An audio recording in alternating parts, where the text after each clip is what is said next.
Morning news and hair oil సమర్పిస్తున్న business breakfast షోకి స్వాగతం.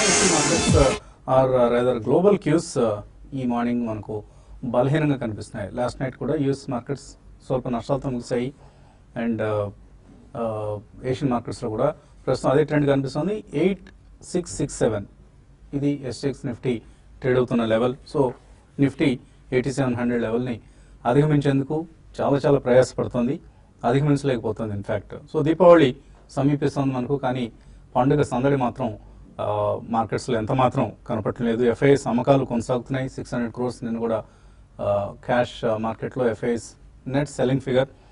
సో అక్టోబర్ మొత్తం మీద 3000 కోట్ల రూపాయల సెల్లింగ్ మనకు ఎఫ్ఐఎస్ నుంచి కనిపిస్తుంది. అలాగే కార్పొరేట్ రిజల్ట్స్ సీజన్ కొనసాగుతుంది. అఫ్కోర్స్ ఫైనాన్షియల్ సర్వీసెస్ సెక్టర్, ఈ సెక్టర్ నుంచి వస్తున్న రిజల్ట్స్ మాత్రం చాలా డిసప్పాయింట్ చేస్తున్నాయి. ఎందుకంటే ఫైనాన్షియల్ సెక్టర్కు ఇండెక్స్లో నిఫ్టీ సెన్సెక్స్లో చాలా హైయెస్ట్ వెయిటేజ్ ఉంది. సో ఈ సెక్టర్స్ కనుక పార్టిసిపేట్ చేయలేకపోతే నిఫ్టీ కావచ్చు, సెన్సెక్స్ కావచ్చు పైకి వెళ్ళలేవు. సో ఇతర సెక్టర్స్ ఇచ్చేది నామమాత్రం సపోర్టే అవుతుంది. సో ఫైనాన్షియల్ స్టాక్స్, నేను యాక్సిస్ బ్యాంక్ రిజల్ట్ కూడా చూసాం. ఎన్పిఏల ఒత్తిడి మరింత పెరిగింది. సో 5 years హై దగ్గర యాక్సిస్ బ్యాంక్ ఎన్పిఎస్ ఉన్నాయి 4.17%. నేను కూడా మనం కాషన్ చేయడం జరిగింది, don't by axis bank as of now అని. సో అదే పరిస్థితి రిజల్ట్స్లోనూ రిఫ్లెక్ట్ అవుతుంది. బ్యాడ్ లోన్స్ 71% పెరిగాయి. సో 16,378 crores ఇది యాక్సిస్ బ్యాంక్ ఇప్పుడు మోస్తున్న బ్యాడ్ లోన్స్ భారం. అలాగే స్లిపేజెస్ ఫ్రమ్ వాచ్ లిస్ట్ ఇది 7,000 కోట్లు పెరిగింది. సో అంటే లాస్ట్ జస్ట్ 90 daysలో స్లిపేజెస్ వాళ్ళు అనుకున్న వాచ్ లిస్ట్ ఏదైతే ఉందో అందులోంచి 7,000 కోట్ల రూపాయల ఎన్పిఎస్ ఇక పూర్తిగా అవి ఎన్పిఎస్ ప్రస్తుతానికి అన్న పరిస్థితి వచ్చింది. అలాగే నాన్ వాచ్ లిస్ట్ నుంచి కూడా స్లిపేజెస్ 55% పెరిగాయి. సో ఇదంతా కూడా యాక్సిస్ బ్యాంక్ కావచ్చు ఆర్ ఇతర ప్రైవేట్ బ్యాంక్స్, మేబీ రేపు ఐసిఐసిఐ బ్యాంక్ కూడా ఇటువంటి రిజల్టే ఇస్తే మాత్రం చాలా నెగిటివ్ అవుతుంది. బట్ మేబీ వాళ్ళకి ఎస్ఆర్ లాంటి గ్రూప్స్ నుంచి వచ్చే అలా ఎన్పిఎస్ ప్రాబ్లం ప్రస్తుతానికి తప్పింది కాబట్టి ఐసిఐసిఐ బ్యాంక్కి ప్రస్తుతానికి అంతగా మనకు ప్రెషర్ ఉండకపోవచ్చు అన్న అంచనా కూడా మార్కెట్స్లో ఉంది. ఐడిబిఐ బ్యాంక్ది ఇదే పరిస్థితి, NPS 13%, state bank of Mysore 13%, అలాగే Mahindra and Mahindra finance bad loans 11%. So economy మనం అనుకున్నంత స్ట్రాంగ్గా లేదా అన్న అనుమానాలు ఈ నెంబర్స్ చూస్తే మనకు అనిపిస్తూ ఉన్నాయి. మనం అనుకున్న దానికంటే ఎకానమీ పరిస్థితి బలహీనంగానే ఉంది అన్న అంశాన్ని ఈ రిజల్ట్స్ మనకు కొంతమేరకు తెలియజేస్తున్నాయి. ఎందుకంటే ఇదేదో షార్ట్ టర్మ్ ఫినామినా కాదు, లాస్ట్ ఫ్యూ క్వార్టర్స్గా జరుగుతోంది. ఎప్పటికప్పుడు ఈ క్వార్టర్తో అయిపోయింది వర్స్ట్ అని అనుకుంటూ ఉన్నాం పరిస్థితి నుంచి ఇంకా మనకు ఎన్పిఎస్ పరిస్థితి బ్యాంక్స్కి సంబంధించి పెరుగుతూనే ఉండడం, ఎస్పెషల్లీ ప్రైవేట్ బ్యాంక్స్లో. మనం పబ్లిక్ సెక్టర్ బ్యాంక్స్లో అంటే అర్థం చేసుకోవచ్చు, బట్ ప్రైవేట్ బ్యాంక్స్లో కూడా మనకి ఇదే పరిస్థితి కొనసాగుతున్నాయి. ఐడిబిఐ కావచ్చు, యాక్సిస్ కావచ్చు. But relatively Kotak and HDFC bank నిన్న బెటర్గా వాళ్ళ రిజల్ట్స్ ఇవ్వడం చూసాం. అలాగే ఇక టాటా గ్రూప్ స్టాక్స్లో నిన్న మనం ఒక సెల్లింగ్ ప్రెషర్ చూసాం. సో టాటా గ్రూప్ సంబంధించి బాంబే హౌస్ కోసం బ్యాటిల్ కొనసాగుతోంది. నిన్న టాటా మెటాలిక్స్ అత్యధికంగా 5% నష్టపోయింది.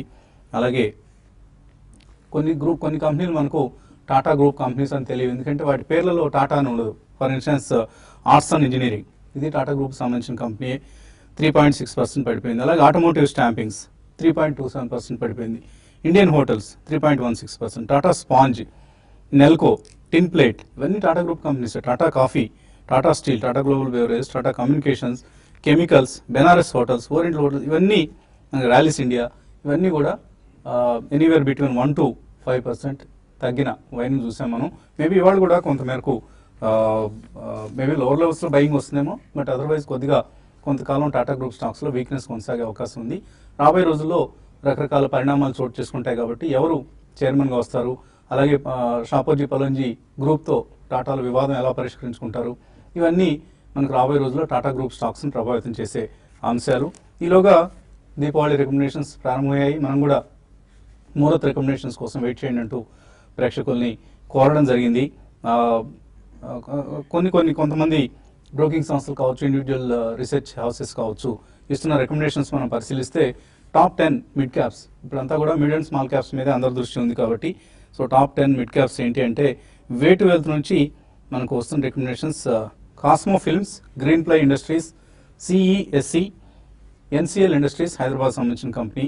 సో వీటిని వే టు వెల్త్ రికమెండ్ చేస్తుంది. అలాగే జయజిత్ బిఎన్పి పరివా రికమెండ్ చేస్తుంది భారత్ ఎలక్ట్రానిక్స్. ఈ స్టాక్ ఈ మధ్య బాగా ఎక్కువ బ్రోకింగ్ కంపెనీస్ రికమెండ్ చేసిన స్టాక్ ఇది భారత్ ఎలక్ట్రానిక్స్. ఎందుకంటే డిఫెన్స్ ప్లే కాబట్టి రాబోయే రోజుల్లో ఇటువంటి కంపెనీస్ బాగా బెనిఫిట్ అవుతాయనే ఉద్దేశంతో. అలాగే భారత్ ఫోర్జ్, ఈ రెండు కంపెనీస్ని బిఎన్పి పరివా రికమెండ్ చేస్తుంటే జీఈపీఎల్ క్యాపిటల్ ఈ సంస్థ రికమెండ్ చేస్తుంది Ajanta pharma, Exide industries, TVS motors, మైండ్ ట్రీ.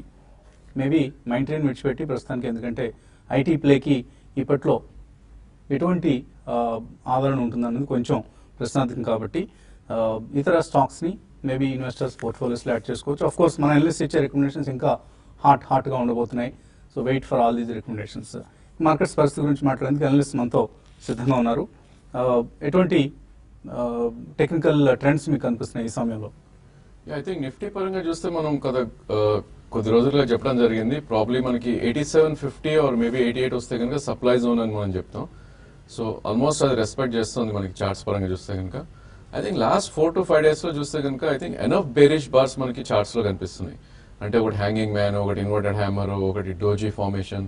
సో వీటన్నిటికీ ఇండికేషన్ ఏంటంటే ప్రాబ్లీ కొంచెం అన్సర్టనిటీ ఎక్కువ ఉంది మార్కెట్లో and maybe bears upper hand లో ఉన్నారనే చెప్పొచ్చు. ఎందుకంటే అప్ సైడ్ మాత్రం ఎక్కువ వెళ్ళలేకపోతుంది అండ్ మార్కెట్ కరెక్ట్ అయినప్పుడు లోవర్ సైడ్ కొద్దిగా స్టీప్ గా కరెక్షన్ అవుతుంది.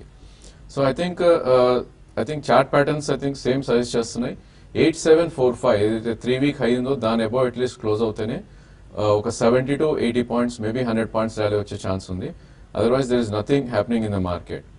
అండ్ అదేవిధంగా 3-day లో ఏదైతే ఉందో 8652 ప్రాబ్లీ దాని కింద క్లోజ్ అవుతేనే మళ్ళీ నెక్స్ట్ ఇమీడియట్ సపోర్ట్ అనేది మనకి అరౌండ్ మొన్నటి స్వింగ్ లో ఏదైతే ఉందో 8506 దగ్గర ఉంది. So all in all maybe 100-day moving average అయితే ఉందో 8544 అండ్ అదేవిధంగా మొన్నటి స్వింగ్ లో 8806 ఏదైతే ఉందో ప్రాబ్లీ అదొక గట్టి రెసిస్టెన్స్ అండ్ సపోర్ట్స్ ఉంటాయి. సో ఇదేనప్పటికీ బ్రేక్అవుట్స్ వస్తేనే ఐ థింక్ మనం ఫ్రెష్ గా యాక్ట్ చేయాలి. Otherwise I think we should avoid Nifty for some time. Maybe 30-40 points కి స్వింగ్ ట్రేడర్స్ అయితే చేయొచ్చు కానీ otherwise this no trade in Nifty అని చెప్పొచ్చు. అదేవిధంగా బ్యాంక్ నిఫ్టీ కొద్దిగా అవుట్ పర్ఫార్మెన్స్ చూపిస్తుంది. ప్రాబ్లీ ఇది వీక్లీ సెటిల్మెంట్ మేబీ అదొక రీజన్ కావచ్చు. ఎందుకంటే అట్లీస్ట్ 3 to 4 days లో మనం మంచి మూవ్ చూస్తున్నాం and last day depending on the positions, long positions ఎక్కువ ఉంటే కిందకి రావటం థర్స్డే రోజు, లేదంటే షార్ట్స్ ఎక్కువ ఉంటే పైకి వెళ్ళటం చూస్తున్నాం. సో ఈ నేపథ్యంలో ప్రాబ్లీ ఇది 20-day moving average about trade అవుతుంది కన్సిస్టెంట్ గా. ప్రాబ్లీ అక్కడ ఒక గట్టి సపోర్ట్ ఉండే అవకాశం ఉంది. 19,834 కరెంట్ మార్కెట్ ప్రైస్ ఉంది. మేబీ 200 to 300 points కరెక్షన్ వస్తే కనుక లాంగ్ పొజిషన్స్ క్రియేట్ చేసుకోవచ్చు with a stop loss below 19,400. 19,458 is a 20-day moving average. అదేవిధంగా కొన్ని సెక్టర్స్ ఐ థింక్ ఈ స్టేజ్ లో అవాయిడ్ చేయాల్సినవి చాలా స్టాక్స్ మనం చూస్తున్నాం సెక్టర్ పరంగా. ఐటీ స్పేస్ కానీ, ఎఫ్ఎంసీజీ కానీ, లేదంటే కొన్ని specific pharma stocks like Sun Pharma and all, ఇవన్నీ 200-day మూవింగ్ యావరేజ్ కింద ట్రేడ్ అవుతుంది చూస్తున్నాం. సో ఇన్ఫాక్ట్ మార్కెట్ లో ర్యాలీస్ వచ్చినా కూడా ఇవి ఎక్కువ అప్ మూవ్ రావట్లేదు. సో ఇలాంటి స్టాక్స్ ని కంప్లీట్లీ మనం అవాయిడ్ చేయాలి. అదేవిధంగా మిడ్ క్యాప్ స్పేస్ లో ఏవైతే new life time high and higher highs form అవుతున్నాయి ప్రాబ్లీ అలాంటి స్టాక్స్ ఇప్పుడు ఎఫ్&ఓ స్పేస్ లో వాచ్ చేయొచ్చు. ఇన్ఫాక్ట్ నేను Federal Bank all time high breach అయ్యి ప్రాబ్లీ మంచి క్లోజింగ్ చూసి ఉండింది అరౌండ్ 81 లో. సో ఈ స్టాక్ లో మేబీ 15 to 20% ఇది నెక్స్ట్ 1 or 2 months వెళ్ళే ఛాన్స్ ఉంటుంది. బట్ ఇది హై బీటా స్టాక్ కాబట్టి కొద్ది స్టీప్ కరెక్షన్స్ కూడా ఉంటాయి. మేబీ 2 price points లో ఇది తీసుకోవచ్చు. అదేవిధంగా L&T ఫైనాన్స్ ప్రాబ్లీ ఇది కూడా మంచి బ్రేక్అవుట్ వచ్చి above it's life time high close out అని చూసాం. 102 కరెంట్ మార్కెట్ ప్రైస్ ఉంది. ప్రాబ్లీ దీనిలో కూడా 15 to 20% నెక్స్ట్ 3 to 4 months లో వచ్చే ఛాన్స్ ఉంది. సో ఈ రెండు స్టాక్స్ కూడా కరెంట్ ప్రైస్ పాయింట్ లో 50%, అదేవిధంగా ఒక 10% కరెక్ట్ అవుతాయి కనుక బ్యాలెన్స్ 50 యాడ్ చేస్తే I think it would be beneficial. But again L&T finance సంబంధించి మేబీ NPA ఇష్యూ ఏదైనా అరైజ్ అయితే we can't say that the move is guaranteed. So మీరు ఎటువంటి ఇండివిజువల్ స్టాక్స్ రికమెండ్ చేయబోతున్నారు?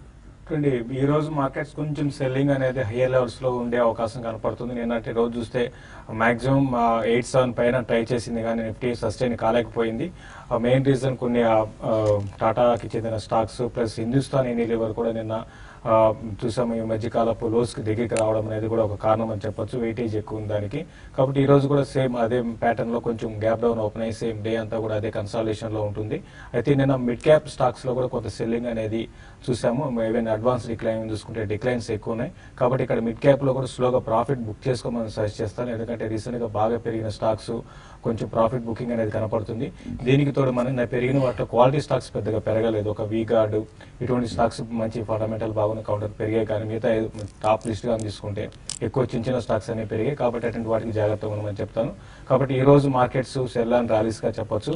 అయితే నిఫ్టీకి 8640 8650 దగ్గర చాలా స్ట్రాంగ్ ఈ మధ్య కాలపు సపోర్ట్ ఉంది. అది కానీ బ్రేక్ అయితే మాత్రం మార్కెట్స్ మరింత వీక్ అయ్యే అవకాశం ఉంది.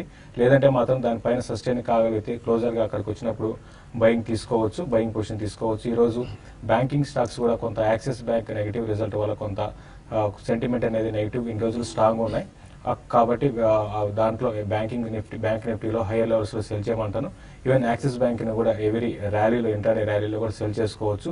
తర్వాత బయింగ్ విషయానికి వస్తే ఓఎన్జీసీని ఒకటి ఇంటర్డే కోసము ఈరోజు గ్యాప్ డౌన్ ఓపెన్ అయినప్పుడు దాన్ని కూడా బయింగ్ పొజిషన్ తీసుకోమంటాను. తర్వాత ఇంకొక సెల్లింగ్ విషయానికి వస్తే ఏషియన్ పెయింట్స్ ఈ సిరీస్లో చాలా కొంత వీక్ ఉంది. అయితే నిన్నటి రోజు షార్ట్ కవరింగ్ అనేది కౌంటర్లో కనపడింది. కాబట్టి దీన్ని 1160 క్లోజర్గా 1155, 1156 అక్కడికి వచ్చినప్పుడు దీన్ని కూడా ఇంటర్డే కోసం సేల్ చేయమంటాను. ఇంకా మిడ్ క్యాప్లో వీగార్డ్ ఒకటి పొజిషనల్ ట్రేడర్స్ అంటే కొన్ని రోజుల కోసం బై చేసుకోమంటాను. అదేవిధంగా డిష్ టీవీని కూడా పొజిషనల్ ట్రేడర్స్ ఫ్యూ డేస్ కోసం లాంగ్ పొజిషన్ తీసుకోమని సజెస్ట్ చేస్తాను. ఓకే అండి, ఇక ఇన్వెస్టర్స్ నుంచి కాల్స్ అలాగే మెయిల్స్ తీసుకునే ముందు కాసేపు ప్రకటనలు.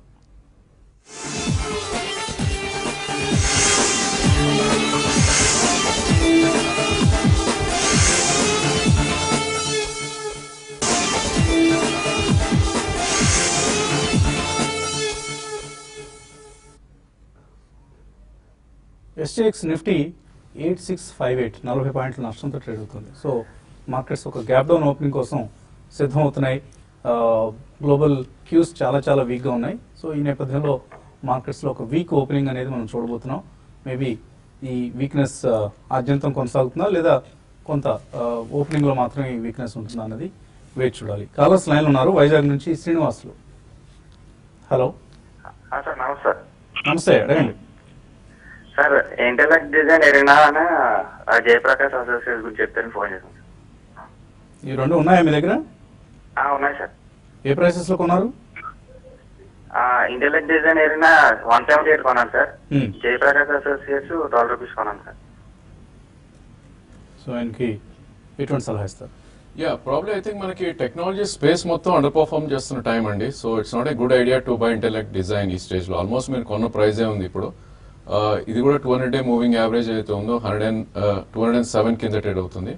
సో 200-డే మూవింగ్ యావరేజ్ కింద ట్రేడ్ అయినంత కాలం ప్రాబ్లీ వీక్నెస్ ఎక్కువ ఉంటుంది. ఇన్ కేస్ పుల్ బ్యాక్ వచ్చినా కూడా మళ్ళీ కిందకు వచ్చే ఛాన్స్ ఎక్కువ ఉంది. సో బెస్ట్ స్ట్రాటజీ ఏంటంటే మొన్నటి స్వింగ్ లో ఏదైతే ఉందో 169 కింద క్లోజింగ్ బేసిస్ మీరు స్టాప్ లాస్ పెట్టుకోండి.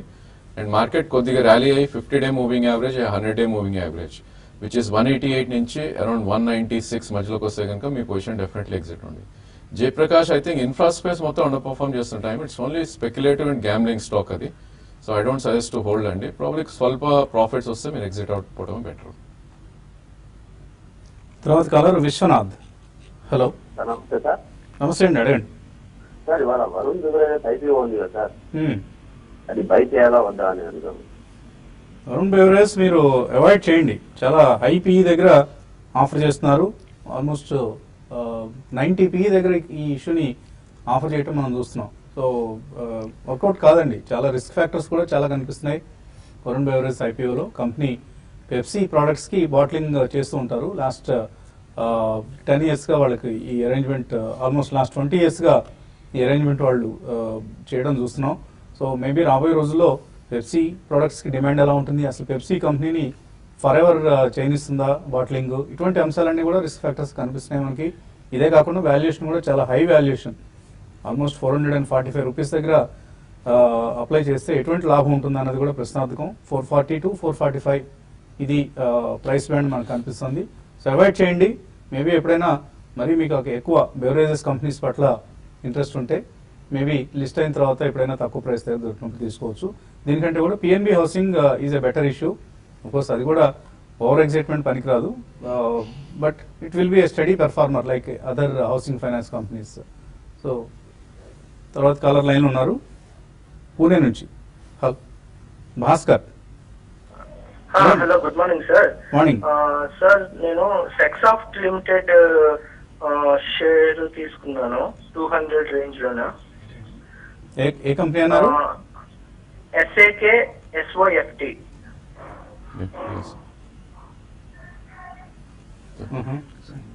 ఓకే, మీరు ట్రాక్ చేస్తున్నారా ఈ కంపెనీ?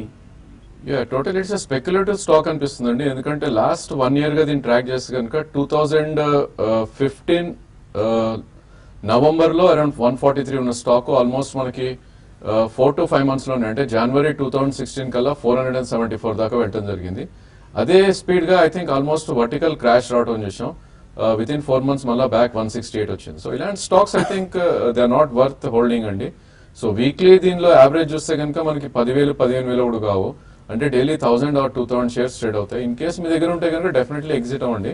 అండ్ ఈ సెక్టర్ కూడా పర్ఫామ్ చేయట్లేదు కాబట్టి మేబీ ఏదైనా ఎన్బిఎఫ్సి కానీ హౌసింగ్ ఫైనాన్స్ కానీ తీసుకుంటే బెటర్ రిటర్న్స్ వచ్చే ఛాన్స్ ఎక్కువ ఉంటుంది. ఈరోజు కరీంనగర్ నుంచి శ్రీనివాస్. హలో, నమస్కారం అండి. నమస్తే అండి. సార్ నేను పిఎఫ్సి ఫ్యూచర్ 128 లో తీసుకున్నాను. అది మరి నెక్స్ట్ మంత్ తీసుకోవచ్చా? ఇది తీసేసి కంటిన్యూ కావచ్చు. ఇక్కడ ఎగ్జిట్ కావచ్చా పిఎఫ్సి? పిఎఫ్సి స్టడీగానే ఉందండి. ప్రస్తుతం మీరు హోల్డ్ చేయొచ్చు. పెద్ద మేజర్ గా ఏంటంటే కరెక్షన్ ఈ స్టాక్ లో మనకి రాలేదు, ఒక రేంజ్ లోనే కొనసాగుతుంది. ఆ రేంజ్ అనేది బిట్వీన్ 122 and 128 రేంజ్ లో ఉంది. కాబట్టి మీరు నెక్స్ట్ సిరీస్ కి మీరు చేసుకోవచ్చు, మీరు క్యారీ చేసుకోవచ్చు. అయితే ఎప్పుడు కూడా F&Oలో ఉన్నప్పుడు అంత క్యారీ చేసుకోవడం కన్నా బెటర్ ఏంటంటే మీ రేటు దగ్గరకు వచ్చేసి ఈ రోజు రేపట్లో 128 దగ్గర అని అన్నారు. కాబట్టి 128 దగ్గరకు వచ్చినప్పుడు మీరు ఎగ్జిట్ అయిపోయి మళ్ళీ వెయిట్ చేసి కొంచెం కిందకు వచ్చినాక మళ్ళీ ప్రైస్ కరెక్షన్ కొంచెం వచ్చినాక అప్పుడు బై చేసుకోమంటాను. ప్రస్తుతం అయితే ఇది క్లోజర్గా 130 దగ్గర బాగా రెసిస్టెన్స్ ఫేస్ చేయొచ్చు అండి. ఓకే అండి, కొన్ని ఈమెయిల్స్ కూడా తీసుకుందాం మనం. గణేష్ నాయుడు తిరుపతి నుంచి అడుగుతున్నారు. అదాని ఎంటర్ప్రైజెస్ యావరేజ్ ప్రైస్ 72 రూపాయల్లో హోల్డ్ చేస్తున్నారు. ఇప్పుడు 67 రూపాయలకి పడిపోయింది. ఇంకా యాడ్ చేసుకోవచ్చా లేకపోతే అమ్మేసేయమంటారా? ఇక్కడ అదాని గ్రూప్ లో అదాని ఎంటర్ప్రైజెస్ బాగా వీక్ ఉందండి. ఈవెన్ రిజల్ట్ పరంగా కూడా బాగా వీక్ ఉంది. ఈవెన్ డెట్ కూడా చాలా ఎక్కువ అవుతుంది ప్రతి మనకి క్వార్టర్ కి. కాబట్టి మీకు దీన్ని అవాయిడ్ చేయమంటాను. మీరు యావరేజ్ చేయకుండా ఉన్న పొజిషన్ హోల్డ్ చేసి ర్యాలీస్ లో మీకు ఎగ్జిట్ కమ్మంటాను. ఇదే గ్రూప్ చెందిన స్టాక్ నేను కానీ చూసుకుంటే అదాని పోర్ట్స్ చూస్తే దగ్గర 52 వీక్ హైకి వచ్చింది. ప్లస్ ఈ సిరీస్ లో ఎక్కువగా నిఫ్టీలో పెరిగిన స్టాక్ అంటే దగ్గరగా 22-24% దాకా పెరిగిందండి. కాబట్టి అదాని పోర్ట్స్ లో ఎవ్రీ డిప్ లో మీరు లాంగ్ టర్మ్ కోసం బై చేసుకోవచ్చు. తర్వాత మెయిల్ రామ్మోహన్ అనంతపురం నుంచి. వికాస్, ఎకోటెక్ అలాగే సాటిన్ ఈ రెండు లాంగ్ టర్మ్ కోసం ఎలా ఉంటాయి? Satin I think probably it's NBFC అండి, micro finance company. So probably I think you can buy Satin. కాకపోతే దీని కూడా 2 price points ఉండాలి. అండ్ దీనిలో గమనించాల్సింది ఏంటంటే ఆల్రెడీ ఇది 250 నుంచి 600 రూపీస్ దాకా పెరిగిన స్టాక్.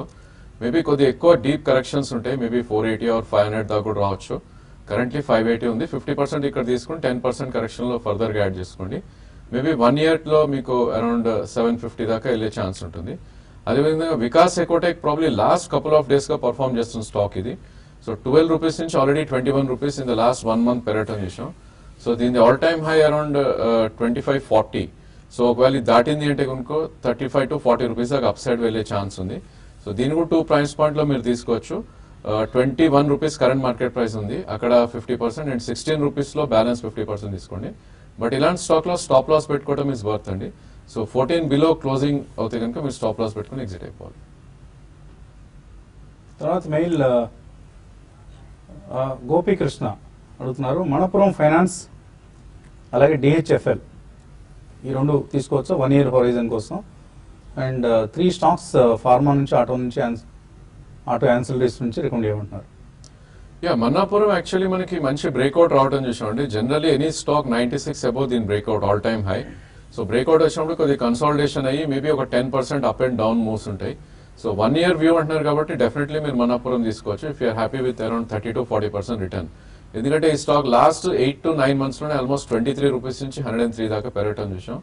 సో కరెక్షన్స్ వచ్చినా కూడా కొద్దిగా స్టీప్గా ఉంటాయి. మేబీ 50% ఇక్కడ అండ్ 92 నుంచి 88 మధ్యలో బ్యాలెన్స్ 50% తీసుకోండి. It's a good stock.